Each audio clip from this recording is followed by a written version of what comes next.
السلام عليكم ورحمة الله وبركاته متابعينا الكرام، مرحبا بكم في هذا الفيديو اللي غادي نشوف فيه التوقيت والموعد لمباراة المنتخب المغربي ومنتخب الباراغواي في ثاني مباراة ودية يجريها المنتخب المغربي استعدادا لكأس العالم. في هذا الفيديو سنتعرف على تفاصيل هذه المباراة وكل المعطيات. قبل أن ندخل في التفاصيل أصدقائي، أدعوكم أن تشتركوا في هذه القناة وأن تفعلوا خاصية الجرس لكي يصلكم كل جديد.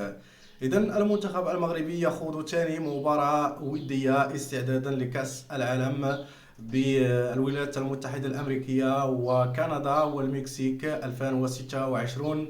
المنتخب المغربي بعدما كان أجرى المباراة الودية الأولى أمام منتخب الإكوادور وتعادل إيجابيا بهدف في كل شبكة، المنتخب المغربي سيجري ثاني مباراة ودية أمام منتخب الباراغواي صاحب الرتبة العالمية رقم 40.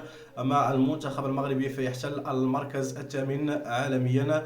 إذا المدرب محمد وهبي سيسعى للوقوف على إمكانيات المنتخب المغربي للاستعداد لنهائيات كأس العالم. هذه هي المباراة التي ستكون يوم الثلاثاء القادم في تمام الساعة 7 مساء بتوقيت المغرب والجزائر وتونس، والساعة 8 بتوقيت مصر.